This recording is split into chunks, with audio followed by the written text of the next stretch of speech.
Você fala da experiência do MBL, do movimento que você fundou ali, né, junto e que foi importante no impeachment da Dilma e que trouxe uma juventude grande, que foi essa juventude que fundou agora o partido, Missão, há menos de um ano. Agora, vou levantar uma bola que tem se falado na internet à medida que a sua candidatura cresce, crescem também as críticas. E aí vou levantar para você. O MBL passou por dificuldades financeiras, principalmente no passado. E aí pergunta a você, chegou a ser, teve ordem de despejo? E você, Renan, teve processos acumulados como empresário, mais de 40 trabalhistas, 16 ações civis. O que é de verdade nisso? O que você pode dizer? Você está se referindo a uma matéria do UOL, que tem todas essas acusações contra mim, essa matéria é de 2016, feita por um jornalista petista do UOL, que mente ao longo da matéria o tempo todo, e a matéria é muito desonesta. Mas é verdade o fato dos processos? Eu vou cada um, você fez uma pergunta ponto a ponto, eu vou responder ponto a ponto. O MBL nunca sofreu uma ação de despejo por falta de pagamento. Não. Não, nunca. O MBL é super bom pagador, o MBL não tem a gente não usa um empréstimo bancário para se financiar. Que a própria matéria da UOL que você cita traz a sua fala reconhecendo as dificuldades como Não, empresário. existe o... Não, vamos começar. O MBL. O MBL não é uma empresa, o MBL é uma associação civil. O MBL, ele alugava um local e ele foi sair do local e ele se mudou de local. Ele não devia um centavo de aluguel. Isso não existe. Eu, como empresário, trabalhava com recuperação de empresas em dificuldades. Então, aquelas dívidas, elas são oriundas daquelas empresas. E as empresas contavam com bens para pagar os débitos delas. No meu caso, foi uma empresa. E sabe quanto eu tenho, por exemplo, de dívida daquela época? Nada, não tenho nada aqui lá. Você conseguiu pagar as dívidas? A empresa pagou as dívidas, porque as dívidas eram da empresa. Então, na verdade, as dívidas eram de empresas que você representava? Que eu administrei. Eu me tornei proprietário de uma empresa, que é uma empresa de portas e janelas de aço, e foi ela. Agora, as pessoas vão lá, você pega o jornalista, e ele fala, porque a família do Renan, do não sei o quê. Não, saiba separar. Meu pai trabalhava com outras empresas, eu trabalhei com uma empresa. E essa empresa, eu saí dela. E essa empresa tinha bens que arcavam com os débitos dela, e é uma empresa que já tinha dificuldades. A matéria é tão desonesta, e o jornalismo dali daquele Vinícius Segal era tão vagabundo, que ele pegou, disse que eu criei dívidas em 1998. Eu tinha 14 anos nessa época. Tá na mesma matéria. Tá até hoje nessa mesma matéria. Então hoje não tem esses processos que você conseguiu zerar. E os trabalhistas que a gente sabe que é uma dor de muito É uma dor de muito empresário. Tanto que eu coloco assim, eu não, em nenhum momento eu acharia deselaborador para mim ter qualquer débito em aberto. Se eu for entrar agora para grandes veículos de mídia no Brasil, a maior parte tem de dívida trabalhista e tributária. A maior devedor tributário do Brasil é a Petrobras. Então, dívida todas as empresas grandes no Brasil têm. O pequeno, então, está todo destroçado. Então, não seria nenhum motivo de vergonha e não me desabonaria em nada. Agora, é que só não é verdade, entendeu? São aquelas meias verdades que são utilizadas para atacar. Então, hoje não é verdade. Não. Por exemplo, já sei uma matéria uma vez, falou que eu devia 60 milhões de dívidas tributárias. Cara, isso é mentira. Aí, passou uns anos, virou 5. Passou uns anos, virou 3. Passou uns anos, virou 1. Agora, se é uma matéria, acho que foi no Metrópolis, Renan está devendo 40 mil reais. Eu falei, pô, 60 milhões. E nem é verdade dos 40 mil reais. Porque existe um problema, e é um problema que eu vou resolver na presidência da República. Se você tem uma dívida que ou já caducou, ou foi paga, ela demora para sair do sistema da dívida ativa. Aí as pessoas ficam consultando e fica aparecendo um débito que já não deveria estar lá. Aí você tem que entrar com uma ação contra o Estado para obrigar o Estado a retirar seu... Eu entrei, eu falei, tira isso aí, porque não é mentira. Só que não só contra mim, contra qualquer brasileiro. O Estado brasileiro é muito bom na hora de te cobrar e na hora de jogar lama no teu nome. Mas na hora de acelerar o processo para limpar teu nome, ele não é. Não, e é importante isso para esclarecer, porque realmente a falta de experiência em cargo político é algo que vai ser cada vez mais questionado, você já está acostumado a responder. E a partir do momento que você responde, você fala, pô, mas eu fundei um partido, eu sou presidente do partido, que tem outros, né, braços, desdobramentos, até empresariais bem-sucedidos. E aí tem uma outra informação que está cada vez circulando mais à medida que você vai ganhando projeção de que, peraí, esse bem-sucedido não é tão bem-sucedido assim, é importante te ouvir para esclarecer, para falar, olha, hoje houve, não tem mais, o MBL caminha muito bem, enfim, não teve ordem de despejo. O MBL nunca teve nada disso. Assim, você pode despejar uma pessoa por vários motivos. Por exemplo, você não quer mais continuar com aquele contrato. Sim. Não só por falta de pagamento. Exato. Então, foi o caso ali. Foi esse o caso? Foi. Só que aí o jornalista, vou colocar, um jornalista vagabundo, ele bota o que ele quiser na matéria. Volta a colocar, ele falou que eu contraí dívidas com 14 anos, em 1998. Tá nessa matéria. Então, eu só lamento. Agora, do ponto de vista da gestão empresarial, o MBL é o maior caso de sucesso disso. O MBL é falando aqui do outro lado, a gente criou a segunda maior revista de cultura e política do Brasil, que é a Revista Valete. Só perde para Piauí no meio de usuários. A gente tem uma rede social própria, Departamento de Desenvolvimento e Engenharia, rede social própria com milhares de usuários. Nós temos editora de livros, ou seja, nós temos todo um ecossistema. Esses livros estão aqui no fundo, somos nós que produzimos e vendemos. Temos, através do partido, a possibilidade de fazer de maneira autossustentável toda a atividade política dele. Vendemos livro, curso, roupas, bandeira. O partido é o partido que provavelmente, em termos de infoprodutos e produtos, é o que mais fatura no Brasil. Então, em termos de gestão, a nossa experiência é de bastante sucesso. Posiciona muito claramente a escala 6x1. Fim da escala 6x1. Está avançando, chegou no Senado. A gente tem até agora uma publicação de um grande manifesto reunindo, você viu, entidades empresariais, representam 90% do PIB do país, colocando uma alternativa que é PEC 12 do trabalho flexível, contrária à escala 6x1, ao fim da escala 6x1, à escala 5x2. Como é que é a sua posição? Eu já vi que você se posicionou contrário a isso. Minha posição é que o governo fez foi vagabundagem. A palavra é vagabundagem. Assim, o Brasil ele é um país que ele está fora das cadeias globais de produção. E para a pessoa que não está nos assistindo, o que isso significa? Significa que se você vai fazer um carro, nenhuma empresa quer jogar os componentes do carro para aqui. Se você vai fazer um celular, os componentes não são feitos aqui. Por quê? Porque é caro produzir aqui. E se é caro produzir os produtos que o mundo consome, significa que nós não teremos empregos de qualidade aqui. Então, o Brasil devia estar focando, que eu vou focar no meu governo, em fazer reformas que aumentem a competitividade. O Lula não liga para isso. A lógica do Lula, você pode pegar um mapa eleitoral do PT, é obter votos onde as pessoas não trabalham. E é verdade.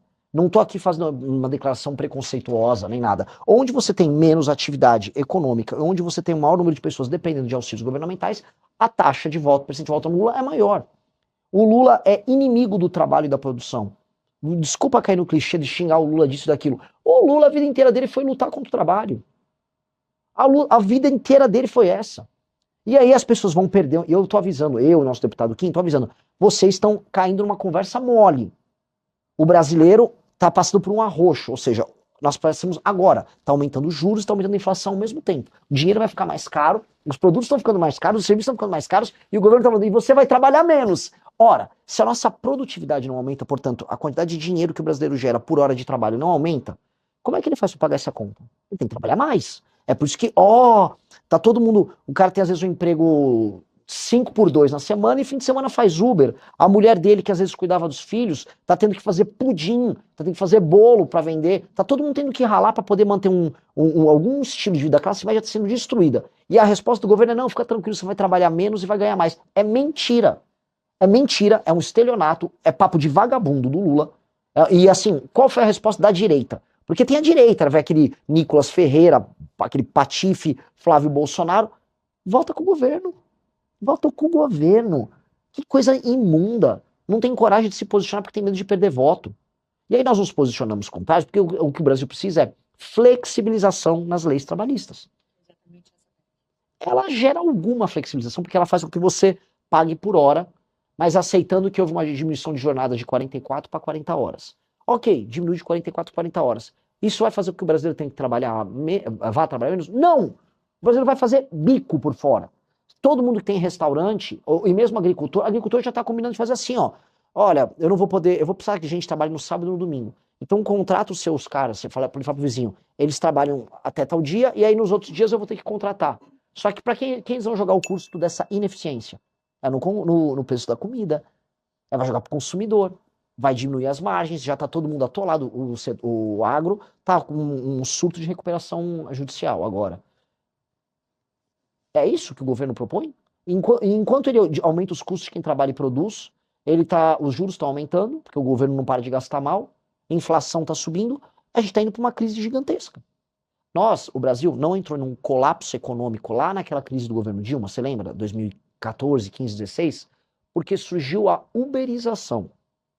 Porque foi na mesma época que chegaram os aplicativos no Brasil, e aí todo mundo que perdeu o emprego pôde virar entregador ou pôde virar motorista de Uber. E aí milhões, porque pensa assim, são milhões de motoristas, milhões de entregadores. E o núcleo familiar dessas pessoas?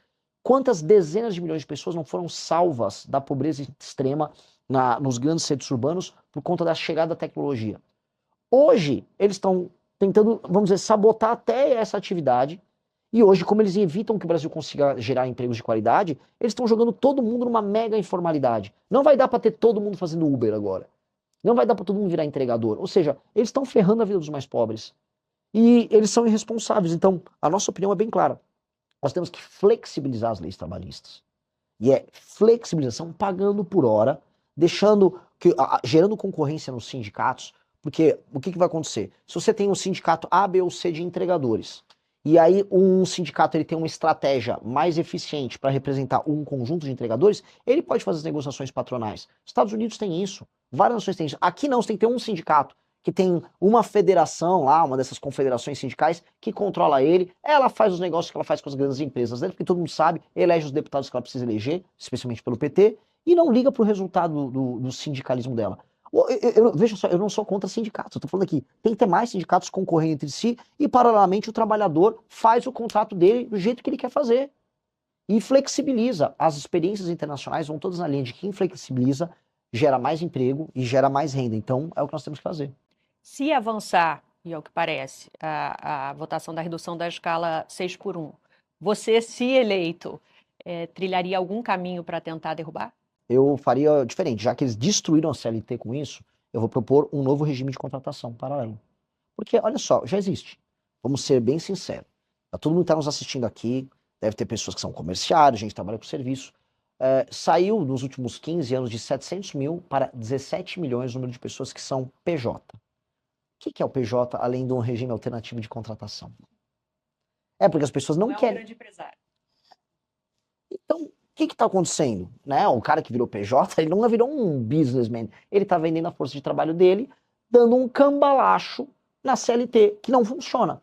Ora, que tal nós aceitarmos que isso é um cambalacho e nós criarmos um regime alternativo formal, tudo certinho, bonitinho, a pessoa não precisa criar uma PJ, que ela trabalha como pessoa física, e ela vem na força de trabalho e preste o serviço dela de maneira mais tranquila. Mas aí derrubando uma suposta redução da escala que... Aí a pessoa é livre para fazer, porque o PJ já é livre para fazer. Vai apresentar uma alternativa. Alternativa.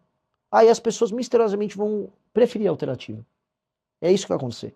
Porque do jeito que tá, é um regime mentiroso que o Lula tá usando para se reeleger, enganando pessoas em áreas urbanas que vivem um drama. Qual o drama do cara, da pequena porcentagem da população que vive na escala 6x1? Que é uma pequena porcentagem. CLT 6x1 não é o grosso das pessoas que trabalham no Brasil. Pois bem, é o cara que é um trabalhador urbano, que demora horas para sair de uma periferia e trabalhar numa região mais central e voltar. Esse cara gasta 2 horas, às vezes 3 horas, para ir e voltar do trabalho, todos os dias. Esse cara não tem vida, ele está exaurido ao longo da semana. E ainda ele tem o trabalho no sábado. Pois bem, esse é o cara que no início se empolgou com o fim da escala 6x1. Ele está sendo enganado, estão mentindo para ele. Só que o governo nunca ofereceu para esse cara infraestrutura, sistema de incentivos para a instalação de empresas em regiões mais periféricas. Aí esse cara poderia gastar quer dizer, podia economizar essas horas que ele está no transporte trabalhando mais perto de casa. Ele não consegue. A grande maracutaia é que o trabalhador não consegue trabalhar perto de casa e ter um sistema de transporte precário. Como é que um cara que mora, vamos dizer, no extremo da Zona Oeste de São Paulo, vai de ônibus trabalhar, sei lá, em Moema, na Zona Sul? Demora 3 horas e pouco. Esse cara não tem vida. Como é que não existe um metrô que atende essa pessoa rapidamente? Né? Porque o Brasil não tem grana para investir em infraestrutura. Por que não tem grana para investir em infraestrutura? Porque gasta mal dinheiro. É um ciclo. Ciclo vicioso.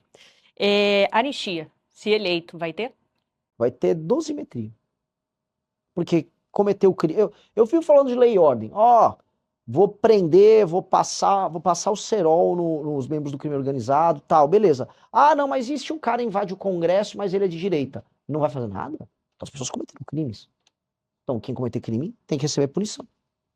É o básico.